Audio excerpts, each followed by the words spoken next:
नमस्कार दोस्तों, आपका बहुत बहुत स्वागत है राजनीति तंत्र में। आप हमारा चैनल देख रहे हैं तो इस वीडियो को लाइक कर दें और सबसे ज़्यादा महत्वपूर्ण बात यह है कि इस चैनल को सब्सक्राइब कर लें। आपको बता दें कि आपने थंबनेल पर देख लिया होगा कि बहुजन समाज पार्टी की बसपा सुप्रीमो मायावती 2029 में पीएम बन जाएंगी और 2027 में बहुजन समाज पार्टी के राष्ट्रीय कोऑर्डिनेटर आकाश आनंद सीएम बन जाएंगे। यूपी के सीएम आकाश आनंद 2027 में बन जाएंगे और 2029 में पीएम बन जाएंगी बहन कुमारी मायावती। ये मैं नहीं कह रहा, ये समर्थक कह रहे हैं।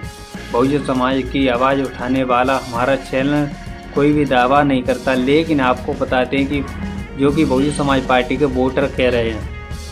हम जितनी भी वीडियो डालते हैं तो उस पर उनको अब भी कॉन्फिडेंस है, बहुजन समाज पार्टी पर अब भी कॉन्फिडेंस है कि बहुजन समाज पार्टी 2027 में कुछ अलग करने वाली है, जो कि बहुजन समाज पार्टी बसपा सुप्रीमो मायावती ने प्लान बनाया है 2.0 का। ये हम नहीं कह रहे, ये समर्थक कह रहे हैं। 2.0 का आकाश आनंद के द्वारा प्लान बनाया गया है।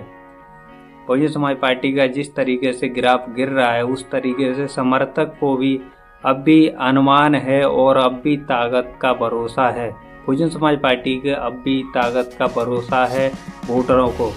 अब भी बहुजन समाज पार्टी को जितना भी वोटर चाहते हैं, अब भी उनके दिमाग से बहुजन समाज पार्टी, भले ही उनका ग्राफ गिर गया, बहुजन समाज पार्टी का ग्राफ गिर गया, लेकिन उनके समर्थक और उनके वोटर अब भी उनके दिमाग में भी अब भी वही है जो कि पिछले दौर में 4 बार की सीएम बसपा रही।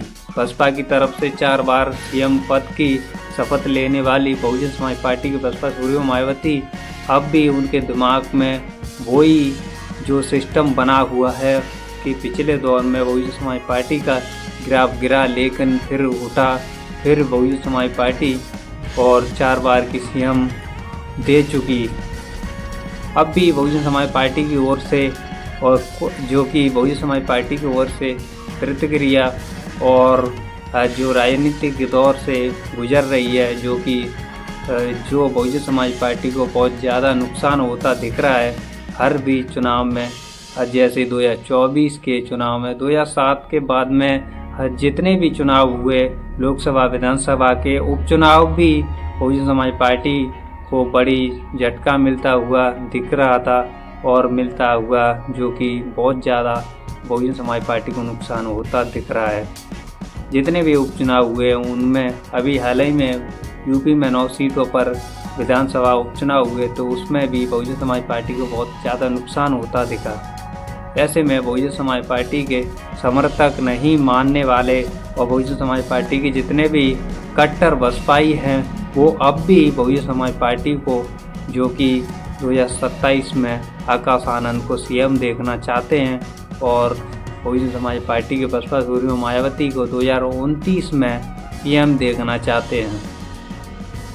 कमेंट पर कमेंट आ रहे हैं कि बहुजन समाज पार्टी का जैसे कि ग्राफ गिरने का कारण क्या है और बहुजन समाज पार्टी का अब कैसे आगे बढ़ेगी। आपको बता दें कि बहुजन समाज पार्टी का ग्राफ गिरने का सिर्फ एक ही कारण है, जनता से बहुजन समाज पार्टी की दूरी बन चुकी है और बहुजन समाज पार्टी की बसपा सुप्रीमो मायावती को ज़मीनी स्तर पर, जैसे कि मान्यवर काशीराम के समय में जो मिशन चलाया गया और DS4 और वामसेप में जगह दी गई, उस तरीके से बहुजन समाज पार्टी की तब जाकर बहुत ज़्यादा पकड़ हुई। उसके बाद में बहुजन समाज पार्टी के 4 बार से जो कि सरकार बनी। अब बहुजन समाज पार्टी का ग्राफ किस तरीके से बढ़ेगा, बहुजन समाज पार्टी को फिर अब जनता से दूरी बनाई हुई थी, वो दूरी को ख़त्म करना होगा और ज़मीनी स्तर पर कार्य करना होगा। बहुजन समाज पार्टी को अपनी कमान छोड़ देनी चाहिए या फिर बनानी चाहिए, वो तो अलग की बात है, लेकिन बहुजन समाज पार्टी को बहुजन समाज पार्टी में ही नए नेता पैदा करने चाहिए और नए अब जो कि जिस तरीके से कहा जाता है कि नई वैकेंसी निकलती है उस तरीके से नया युवा उसमें जाता है और नया जोश होता है, उसी तरीके से बहुजन समाज पार्टी में नया जोश होना चाहिए, नया युवा जाना चाहिए। बहुजन समाज पार्टी के जितने भी प्रदेश अध्यक्ष और जितने भी मंडल कोऑर्डिनेटर या राष्ट्र कोऑर्डिनेटर, उनको उठाकर या उनको रखकर भी तब भी ज्वाइनिंग करनी चाहिए, उनको नया पद देना चाहिए और नए नए पद के साथ जो कि ज़मीनी स्तर पर बसपा को मजबूत होना चाहिए। आपको बता दें कि बसपा की कमजोरी सिर्फ जनता से दूरी बनाते हुए यही कमजोरी है कि जनता से दूरी बन चुकी है बसपा की। अब बसपा को आगे बढ़ाने के लिए सिर्फ एक ही कार्य करना होगा, जो कि बसपा सुप्रीमो मायावती को जमीनी स्तर पर आकाश आनंद को उतारना होगा और उसमें और जो कि 2027 से पहले ही बहुजन समाज पार्टी को 2026 से ही अभी से 2025 से बिहार के विधानसभा चुनाव से ही प्रक्रिया चालू करनी चाहिए और बहुजन समाज पार्टी को यह निर्णय लेने चाहिए कि अब हम जीत की तरफ से ना तो किसी को जिताएंगे ना किसी को हराएंगे, हम सिर्फ अपनी सीट को बचाएंगे। बहुजन समाज पार्टी को इसी तरीके से अपना कार्य करना होगा, क्योंकि बहुजन समाज पार्टी का जिस तरीके से ग्राफ गिर रहा है, जिस तरीके से बहुजन समाज पार्टी का जो कि बदनामी होती जा रही है, बहुजन समाज पार्टी के जिस तरीके से जनता के बीच नैरेटिव सेट किया जा रहा है, उस तरीके से बहुजन समाज पार्टी को 2.0 बसपा 2.0 बनानी होगी। क्योंकि बहुजन समाज पार्टी में अपडेट आने के लिए, जो कि युवाओं को नई भागीदारी देने के लिए अब कदम उठाने होंगे। बहुजन समाज पार्टी में सबसे ज़्यादा अब जो कि बुरा दौर चल रहा है, उस दौर में बहुजन समाज पार्टी को नए से नए युवाओं को भर्ती करनी चाहिए। यूँ कहें तो नए से नए युवाओं में जो कि मानवर काशीराम और हमारे महापुरुषों का जो कि आंदोलन है वो स्थापित करना चाहिए, क्योंकि बहुजन समाज पार्टी एक मिशनरी पार्टी है और इसको खोना अपना मिशन खोना है। वो जो बखूबी जानते हैं कि बहुजन समाज पार्टी के जितने भी समर्थक और कार्यकर्ता हैं, वो बखूबी जानते हैं कि बहुजन समाज पार्टी खो ही जाती है तो ये मान लो कि फिर बसपा के साथ साथ अपने महापुरुषों का आंदोलन और हमारे महापुरुषों की इच्छा आप अपने ही ज़मीन के अंदर अपने हाथों से गाड़ने का कार्य करेंगे। बहुजन समाज पार्टी का गिरना अपनी ही नींव को कमज़ोर करना, क्योंकि बहुजन समाज पार्टी को इतनी उपलब्धि और इतनी ऊपर तक पहुंचाने में मानवर काशीराम का योगदान रहा और उन्होंने साहब काशीराम ने बहुत ज़्यादा संघर्ष किया।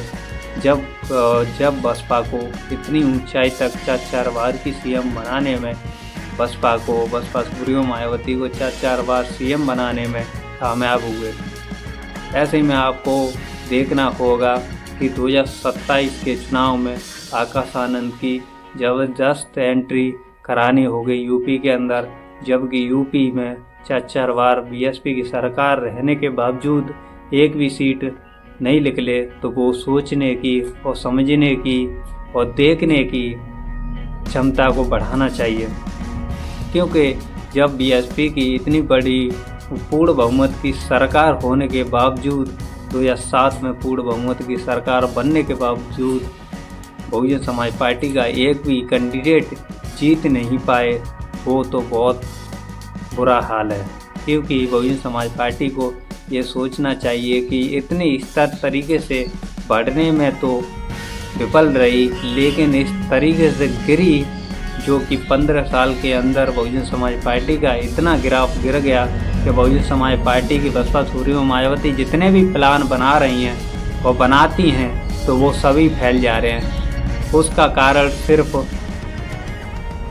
हम नहीं बता रहे, इसका कारण सिर्फ एक ही जनता का कारण है, क्योंकि जनता ही बनाती है और जनता ही बिगाड़ती है। आपको बता दें बीजेपी क्यों जीत रही है, समाजवादी पार्टी क्यों जीत रही है और कांग्रेस क्यों आगे बढ़ रही है, क्यों आम आदमी पार्टी जीत रही है, क्यों ये मान लो कि ममता बनर्जी की पार्टी टीएमसी जीत रही है, क्यों ये पार्टियां सभी पार्टियां अपने स्तर पर ही मुख्यमंत्री बनाती हैं अपने स्तर पर ही, ये पार्टियां क्यों अपनी रणनीति को राजनीति को बदलने में समय समय के अनुसार बदलती रहती हैं। उसका कारण सिर्फ ये है कि ये पार्टियां जो कि बाबा साहब के मिशन और मूवमेंट को ख़त्म करना चाहती हैं, और ये पार्टियां सिर्फ एक एक्टिविटी के अनुसार ही चलती हैं।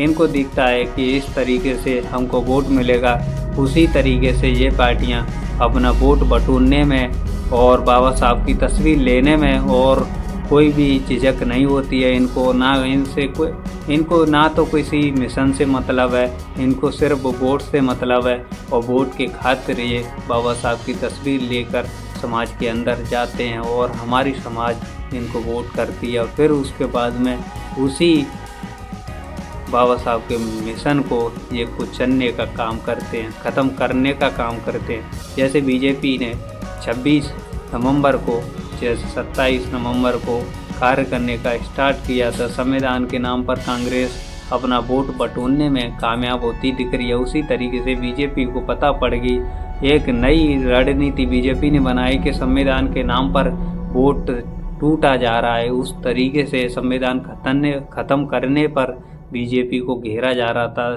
तो बहुजन, जैसे कि बहुजनों ने एक रणनीति बनाई और जैसे बीजेपी ने भी एक रणनीति बनाई।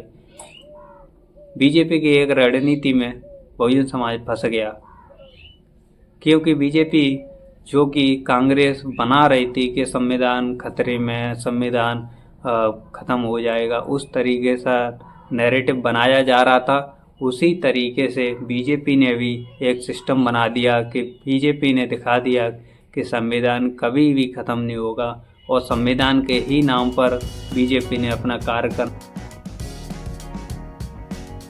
स्टार्ट कर दिया। और जैसे ही बीजेपी ने काम करना स्टार्ट किया, संविधान के नाम पर ही वोट लेना स्टार्ट कर दिया, तो आपको नतीजे तो आपको पता पड़ गई। क्योंकि जब संविधान के नाम पर वोट लेना स्टार्ट किया तो हरियाणा में फिर वापसी हुई बीजेपी की, महाराष्ट्र में फिर वापसी हुई बीजेपी की, और यूपी में फिर वापसी हुई बीजेपी की। उस तरीके से ही जो कन्वर्ट करना चाहते थे वोट, जो कि समाजवादी पार्टी की ओर से यूपी में, लेकिन उनका जादू पीढ़ी का नहीं चला, और फिर उसके बाद में बीजेपी आई। हरियाणा के अंदर बीजेपी फिर लौट कर आई, कांग्रेस का जादू नहीं चला, और ना तो संविधान के नाम पर महाराष्ट्र में भी जादू नहीं चला कांग्रेस का, और बीजेपी फिर लौट कर आई। इसी कारण बीजेपी को हराने के लिए संविधान की ज़रूरत नहीं, बीजेपी को हराने के लिए सिर्फ मुद्दे चाहिए, और जो कि ज़मीनी स्तर मुद्दे हैं, जो जनता के मुद्दे हैं, वो कोई भी पार्टी नहीं उठा रही है। सिर्फ जो हवाई बात कर ज़मीनी मुद्दे को खोना चाहते हैं और अपनी बढ़त बनाना चाहते हैं। जनता के बीच जाने के लिए इन लोगों ने अपने रणनीति बना ली है। पिछले दौर की राजनीति बताएं आपको, तो पिछले दौर में ज़मीनी स्तर से राजनीति चलती थी, जनता की सुनी जाती थी, जनता की समस्याओं को समाधान किया जाता था। उसके बाद में जब जनता वोट करती थी वही नेता माना जाता था। अब की राजनीति क्या है कि मीडिया के द्वारा बना दिया जाता है कि ये इसकी पार्टी उसके लिए वोट मांग रही है, ये इसके लिए काट रही है, और आमने सामने की लड़ाई कर दी जाती है। उसमें और पार्टियों का नुकसान हो जाता है और बीजेपी कांग्रेस का फ़ायदा हो जाता है, और उसके लिए मीडिया को पैसा दिया जाता है। बिकाऊ मीडिया को पैसा देकर अपनी राजनीति करते हैं, और उसी तरीके से कांग्रेस बीजेपी की सरकार दिखती है। तो आपकी क्या राय है जो कि 2027 के 2029 के चुनाव में बीएसपी कुछ अलग करने जा रही है, और जो कि करेगी तो आपको अपडेट कर दिया जाएगा। और आपको बता दें कि बीएसपी में 2027 और 2029 का ही दौर है, जो कि कुछ करने का समय है, नहीं तो फिर आज से बाजी कड़ जाएगी। जो बीएसपी के वोटर हैं और जो समर्थक हैं तो वो आज से कड़ जाएंगे, निराश हो जाएंगे।